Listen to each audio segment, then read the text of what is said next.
श्री गुरुवे नमः। न गुरुरधिकं तत्त्वं न गुरुरधिकं तपः। तत्त्वं ज्ञानात् परं नास्ति तस्मै श्री गुरुवे नमः। ओम शांति शांति शांति।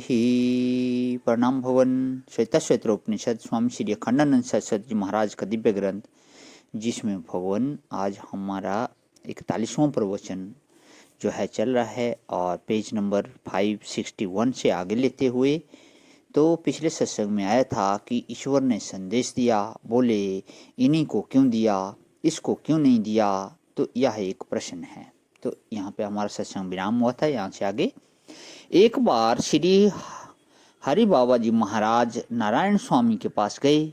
नारायण स्वामी बड़े विरक्त थे और ऐसी प्रसिद्धि थी कि वे जब हलवादी की भोग लगाते हैं तो भगवान प्रकट होते हैं, उनके चरण चिन्ह निकलते हैं, और क्या क्या कि बहुत बढ़िया बढ़िया श्रद्धा लोगों की हरि बाबा जी की भी बड़ी श्रद्धा। दर्शन करने गए तो नारायण स्वामी ने कहा कि हमको ठाकुर जी ने आज्ञा दी है कि हरि बाबा जी से कहो कि अब कीर्तन वीर्तन छोड़ें और एकांत में ब्रह्म चिंतन करें और यह सब काम धंधा छोड़ दें। हमको ईश्वर ने यह आदेश दिया है। तो हरि बाबा जी बड़ी मौजी तबीयत के हैं जरा। बोले कि महाराज, आपको भगवान ने संदेश दिया और हमारी याद है भगवान में, इससे बढ़कर तो भगवान की मेरे ऊपर कृपा क्या होगी कि मेरे लिए खास संदेश भेजते हैं। यह ईश्वर की बड़ी कृपा। लेकिन महाराज, सारी जिंदगी ईश्वर का नाम लेते हमको बीत गई। हमारे लिए संदेश ईश्वर हमको नहीं देता है, आपको देता है। इस बात का हमको बहुत दुख है।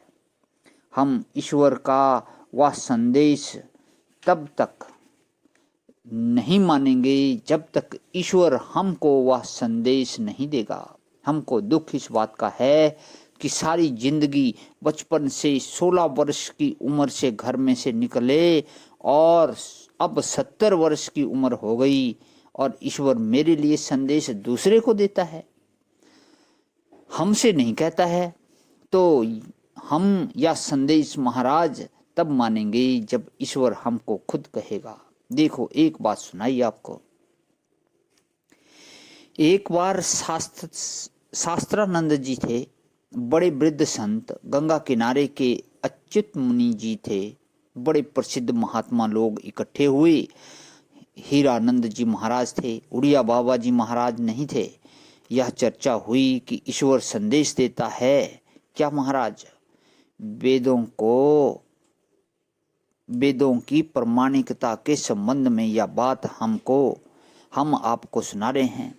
यह ध्यान रखना कि वेद प्रमाण होते हैं, प्रमाणांतर से अधिगत और प्रमाणांतर से अबाधित और स्मृति रूप नहीं।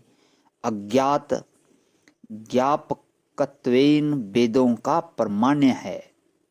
तो भक्ति वासना से वासित अंतःकरण में जो संदेश प्राप्त होता है उसमें भक्ति वासना मिल जाती है, प्रीति वासना मिल जाती है।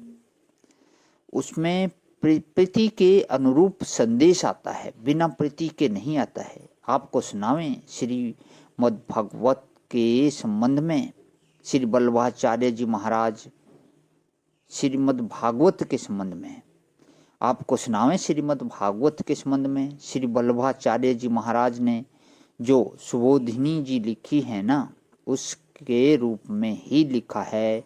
भगवान हमारे सामने प्रकट हुए और उन्होंने हमको आदेश दिया कि तुम श्रीमद् भागवत पर सुबोधिनी जी लिखो, और मैंने बिल्कुल भगवान के अभिप्राय के अनुसार श्रीमद् भागवत पर सुबोधिनी लिखी है। एक हरिसूरी जी महाराज की टीका है महाराज, भक्ति रसायन उसका नाम है। उसके प्रारंभ में लिखा है कि भगवान हमारे सामने प्रकट हुए और उन्होंने कहा तुम श्रीमद् भागवत पर टीका लिखो जो बिल्कुल हमारे अभिप्राय के अनुसार हो। श्री रामानुज संप्रदाय की टीका है, जिसमें सत्य यह बात कही है कि हम भगवान के निर्देशानुसार यह टीका लिख रहे हैं।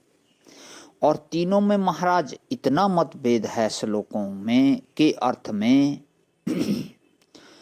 और तीनों में महाराज इतना मतभेद है, श्लोकों के अर्थ में मतभेद है, श्लोकों के तात्पर्य में मतभेद है।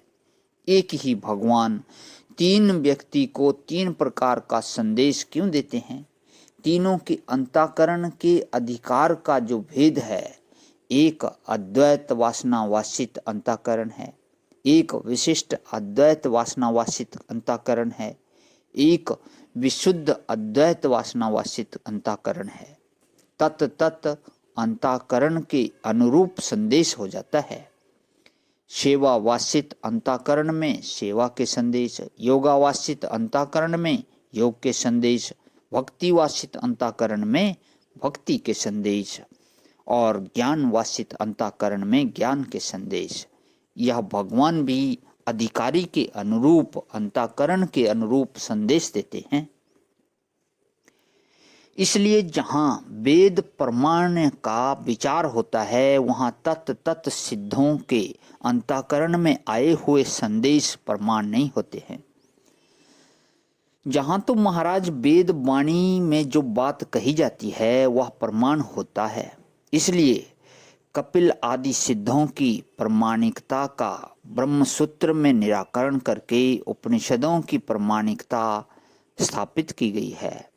इसलिए यह विचार करना पड़ेगा कि ऋचा कस्मिन निषेधु, ये सारे वेद वचन कहाँ जाकर के समाप्त होते हैं। प्रणाम भगवान। आज यह विराम ईश्वर का कर लेता हूँ। ओम शांति शांति शांति।